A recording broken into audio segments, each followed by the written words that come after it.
చాలా సేపు అయిపోయిందే, కానీ పనంతా పూర్తయ్యేదాకా ఇక్కడి నుంచి నేను లేవలేనే. ఏమండి, ఇప్పటికే చాలా రాత్రి అయిపోయిందండి. మీకోసం ఈ రాత్రంతా నేను నిద్రపోకుండా మేలుకునే ఉండాలా ఏంటి? లేదు, అలా అన్నీ లేదు. ఫస్ట్ పని పూర్తి చేసేస్తాను, తర్వాత నువ్వేం చేసి పెట్టినావో అది తినేసి నేను పడుకుంటాను. ఓరి దేవుడా, ఇంట్లో కొంచెం కూడా బియ్యం లేవండి. దాని గురించి మీకు కొంచెం కూడా ఆలోచన లేదేంటి? నువ్వేం చెప్తున్నావు? ఈ రోజు రాత్రి మన ఆకలితోనే పడుకోవాలా? ఇదేమైనా కొత్త ఏమిటి? ఎప్పుడు ఇలా జరుగుతూనే ఉంటుంది కదా. మంచు ఎక్కువగా కురుస్తోంది, అంతేకాకుండా ఇంట్లో సరుకులు లేవు. నా తలరాత్రులు సుఖపడే యోగం లేదనుకుంటానండి. చిచ్చి అలా అని నువ్వు మాట్లాడుకో. నా వల్ల కుదిరినంత నేను ప్రయత్నం చేస్తాను, కానీ కరెక్ట్ అయిన సమయానికి పని దొరకకపోతే ఏం చేసేదో చెప్పు. ఇంకేం చెప్పమంటారు? మీరంత అమాయకంగా ఉన్నారు. మరి ఒక దొంగతనం చేయడం కూడా మీ వల్ల చేత కావడం లేదు. ఇలా బ్రతికే కంటే ఇద్దరం కలిసి చచ్చిపోదామండి.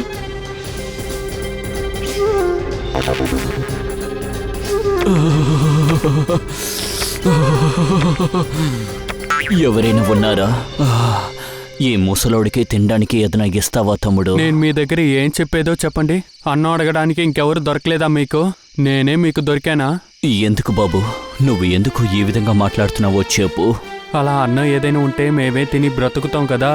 మిమ్మల్ని ఆకలితో పడేస్తానా? పిల్లం పిల్లలతో ఆల్రెడీ మేము ఉపవాసం ఉన్నాం. నేను ఎక్కడి నుంచి మీకు ఇస్తాను? బాబు, నువ్వేమంటున్నావు? నీ పరిస్థితి చాలా దారుణంగా ఉంది. ఏం చేసేది, నాకు బెంగగానే ఉంది. కానీ మీకు కావాలంటే కొంచెంసేపు మీరు ఇక్కడ విశ్రాంతి తీసుకోవచ్చు. నేను గాలి వీసి మంటని ఎక్కువ చేస్తాను. మీరు మంట దగ్గర కూర్చోండి, మీ చలి కూడా కాస్త తగ్గుతుంది కదా.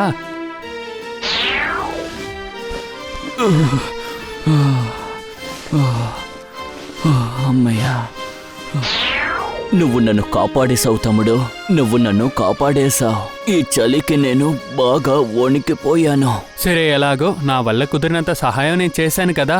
అవును తమ్ముడు, నువ్వు చెప్పేది కూడా నిజమే. కానీ నిన్ను చూస్తుంటే నీ పరిస్థితి నాకన్నా చాలా దారుణంగా ఉన్నట్టుంది. నేను ఒంటరి మనిషినే. దొరికింది తిని నా జీవితాన్ని గడిపేస్తాను. కానీ నీకంటూ కుటుంబం ఉంది, భార్య ఉంది, పిల్లలున్నారు.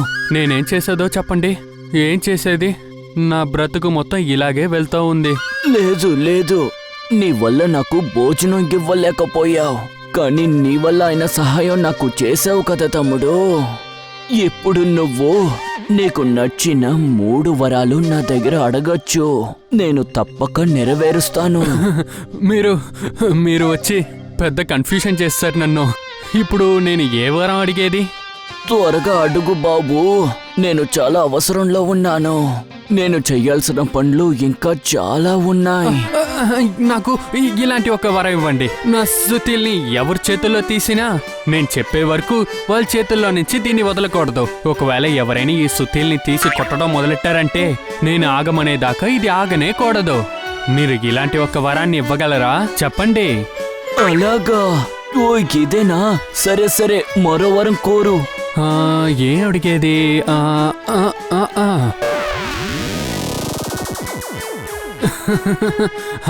సరే సరే, తర్వాత ఎవరొచ్చి ఈ చైర్లో కూర్చున్నా వాళ్ళు నేను చెప్పేదాకా ఈ చైర్ నుంచి లేవకూడదు.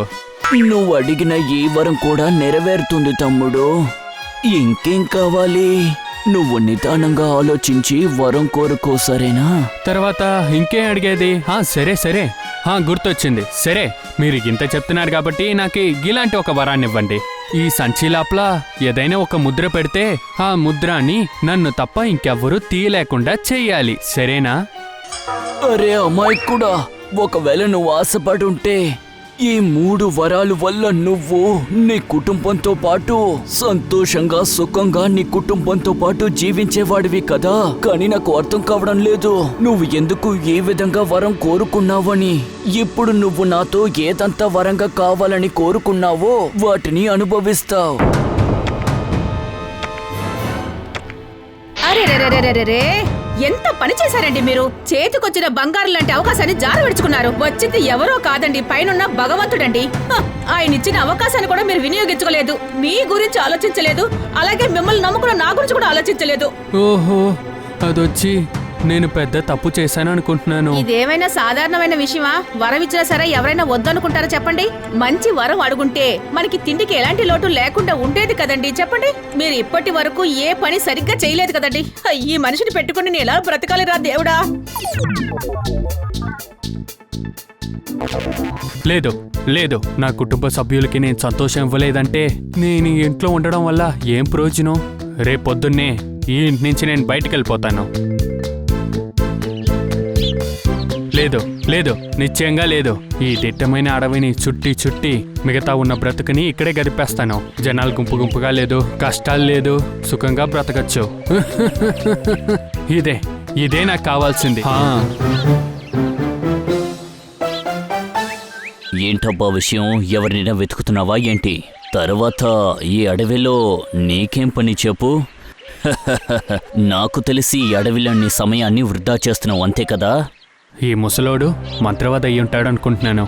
నేను చేసే పని గురించి ఈయనకెలా తెలుసు? వద్దు వద్దు వద్దు వద్దు, అంతలా ఆలోచించుకో. అంతలా ఆలోచిస్తే అంతా బోల్తా కొడుతుంది తమ్ముడు. అరే ఏంటిది? ఈయనకి మేకపాదాలున్నాయేంటి? అర్థమైంది, ఈ ముసలోడు ఇంకెవడు కాదు, వీడు ఒక సైతాన్. అరెరెరెరెరే, నా మాటలు విని అంతలా ఆలోచిస్తున్నావేంటి? నమస్తే అయ్యగారు. మిమ్మల్ని వెంటనే చూసిన వెంటనే నేను కొంచెం ఒకలా అయిపోయాను, అన్నీ మర్చిపోయాను. పర్వాలేదు తమ్ముడు, ఆ విషయం పక్కన పెట్టు. ఇంతకీ ఎలా ఉన్నావు? అంత బానే ఉందా? నేనేం చెప్పేది అయ్యగారు, 2 పూటలు అన్నాలు తినడానికే చాలా కష్టంగా ఉంది. నాకు తెలిసి ఈ అమ్మాయికుడు త్వరగా నా వలలో చిక్కుకుంటాడనుకుంటాను. అలాగా? ఇదే విషయం అంటే నువ్వు నా దగ్గరే పనిలోకి చేరుకోవచ్చు కదా తమ్ముడు. నేను నీకు ఎక్కువగా జీతం ఇస్తాను. తనకి తెలుసో తెలీదో కానీ నాకు తెలిసిపోయింది, సైతాన్ ఒక పనిలో మాటుకుపోతే మళ్ళీ బయటికి రాలేమో.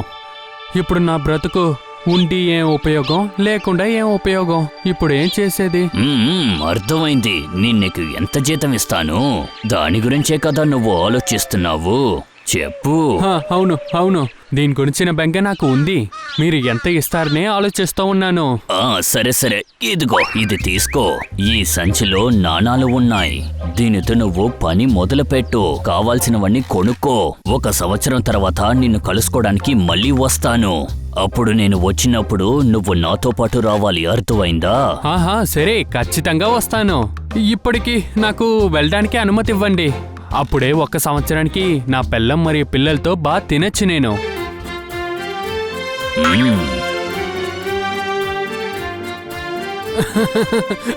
ఎక్కడున్నావు?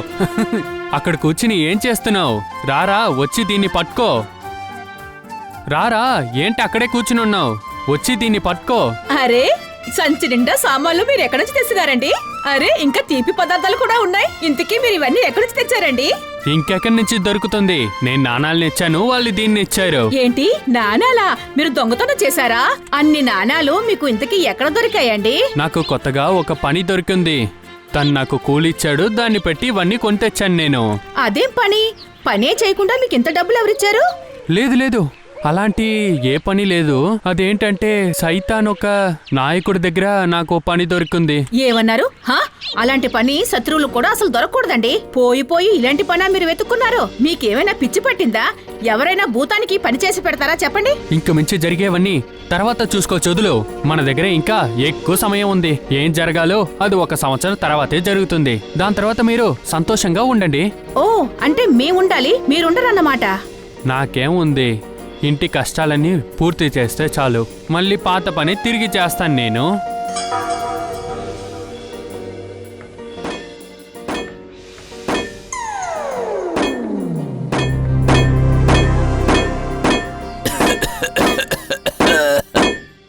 ఏంటబ్బా, నీ పని మొత్తాన్ని పూర్తి చేసావా లేదా?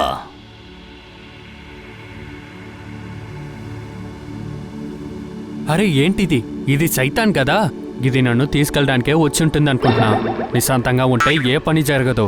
దీనికి ఏదైనా ఆలోచించే తీరాలి. ఇప్పుడు ఏం చేసేది? దొరికింది. ఆ మహాత్మా ఇచ్చిన వరం. ఖచ్చితంగా నాకు ఆ సహాయం పడుతుంది. ఏమైంది తమ్ముడు, నీకు గుర్తుందా లేదా? 1 సంవత్సరం పూర్తయింది. సరే ఇప్పుడు నాతో రా నాతో. ఇదిగో వస్తున్నాను, ఇదో వస్తున్నాను. నేను రాలేదంటే మీరు వదిలేస్తారా ఏంటి? నేనొచ్చి ఈ పని పూర్తి చేస్తానంటే దానివల్ల మా పిల్లలకి బాగుంటుంది.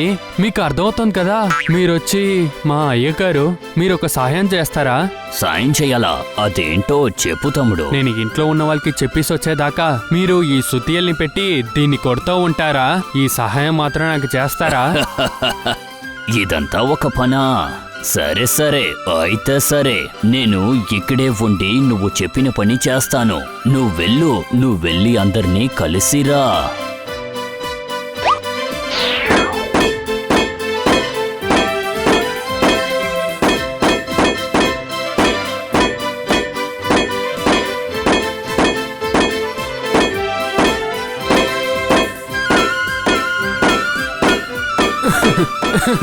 ఇంకా ఇది కొడుతూనే ఉన్నారా ఏంటి? ఇది వా కొడుతూనే ఉండండి.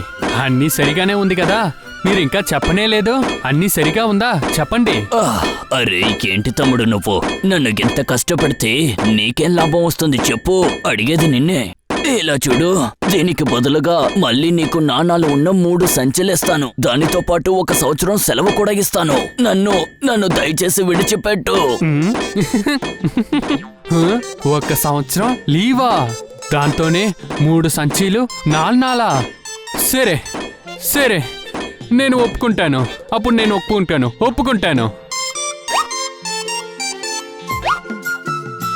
విను, నేను చెప్పేది వినిపిస్తోందా? ఎక్కడికి వెళ్ళిపోయావు నువ్వు? నేను నా పనికి వెళ్తున్నాను. పనికెళ్లే ముందు ఏదైనా తినడానికి దొరుకుతుందా? ఎందుకు దొరకదు? తప్పకుండా దొరుకుతుంది. నేను మిగతా వాళ్ళ ఆడవాళ్ళ కాదు. నాకు మర్యాదగా నెక్లెస్ తీసుకొచ్చి ఇస్తేనే మీకు భోజనం కరెక్ట్ గా దొరుకుతుంది. ఓహోహోహో, మళ్ళీ నువ్వు స్టార్ట్ చేస్తావా? నేను ఏం చెప్పడానికి వచ్చానంటే, ఇంకా మీరు చెప్పడానికి ఏమైనా ఉందా? నేను ఇన్ని రోజులు నోరు మూసుకునే కదా ఉన్నాను. ఇప్పటి వరకు నేను పట్టు చీరలు తెండి, నగలు తెండి అని మిమ్మల్ని ఎప్పుడైనా విసిగించానా చెప్పండి? ఇది మాత్రమే నీకు కావాలా? అంత ఎక్కువగా మీరు నాకు ఏం చేసి పెట్టేశారేంటి? ఓహో, ఊరికే నువ్వు ఏ విషయం ఒప్పుకోవా? నాకు తినడానికి ఏదైనా ఇస్తావా అని అడిగాను. లేదంటే ఇలాగే వెళ్ళిపోనా? మీకు కొంచెమైనా బుద్ధి అనేది ఉందా? ఎప్పుడు చూడు భోజనం పెట్టు అని అంటూనే ఉంటారేంటి? ఏం చెప్పావు నువ్వు అరిచే అరుపులో నా ఆకలి గాల్లో ఎగిరిపోయింది. నేను వెళ్తాను.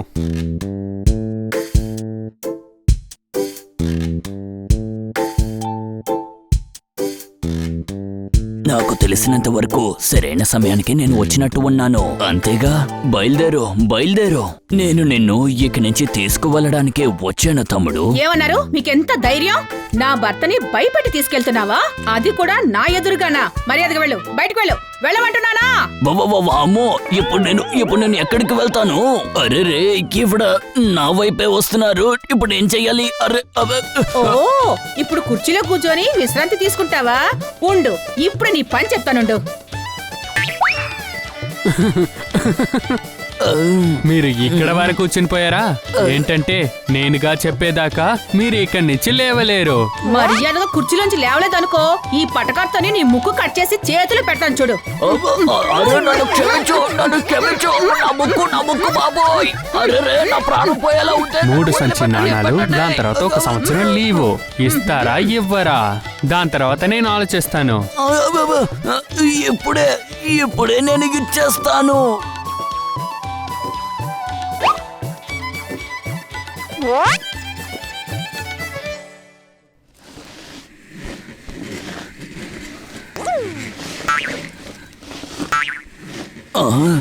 పోయినసారి దెబ్బలు తిని ఇక్కడి నుంచి పారిపోయాను. అందువల్ల ఖచ్చితంగా ఈసారి వీడి ఎదురుగా నేను వెళ్ళను. కాబట్టి ఈసారి మంచి పథకం వేసి వీడి ముందు వెళతాను. ఒకవేళ అలా చేస్తే వీడు నాకు చాలా మర్యాద ఇచ్చి తీసుకువెళతాడు. ఆ తర్వాత వీడు నా నుండి తప్పించుకోలేడు. కాబట్టి ఈసారి నేను ఒక మెరిసిపోయే నాన్నగా మారి ఇక్కడే ఉండిపోతాను. ఆ తర్వాత ఈ కూలోడు నన్ను తీసుకుని ఎంతో ఆశగా ఇంటిలోకి తీసుకువెళతాడు. ఆ తర్వాత వీడు నా దగ్గర ఇరుక్కుంటాడు.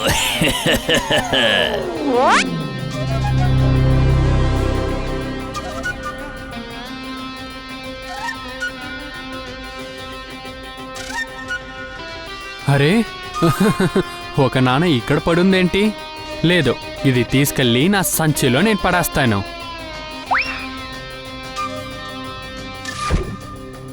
ఇప్పుడు చెప్పు, నా నుండి తప్పించుకుని ఎక్కడికి వెళతావు? నీ అంతటా నువ్వే నన్ను ఇంటికి తీసుకువచ్చావు, కాబట్టి నీకు ఖచ్చితంగా శిక్ష తప్పదు. ఓ, ఇది నువ్వేనా?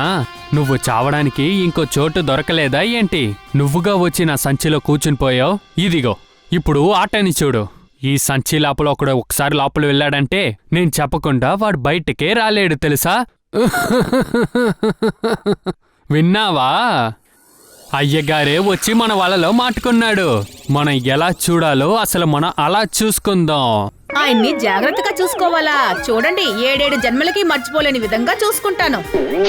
అరే వదలండి, దయచేసి నన్ను వదలండి, దయచేసి వదలండి, నన్ను కొట్టకండి, నొప్పి తట్టుకోలేకపోతున్నాను. దీనికి బదులుగా నాణాలు ఇస్తాను, దయచేసి నన్ను వదలండి, ఇంకోసారి ఇటువైపు రాను, వదలండి. ఇది చాలా మంచిది, చాలా మంచిది, చాలా మంచి విషయంగా ఉంది. ఒకవేళ మీ మొహాన్ని మీరు బయటికి తీసుకొస్తే తర్వాత మీరు ఆటని చూస్తారు. ఇదిగో బాబు, ఇదిగో నాణాల్ని నీ దగ్గర ఉంచుకో, తర్వాత దయచేసి నన్ను మన్నించు భగవంతుడా. ఇంక నేను ఇటువైపు ఎప్పటికీ రాను. నేను నా ముక్కు పట్టుకుంటాను, చెవులు పట్టుకుంటాను. నువ్వు ఇక్కడి నుంచి పరిగెట్టు. మళ్ళీ నేను ఇక్కడిని చూశానంటే తర్వాత నేను వదలను.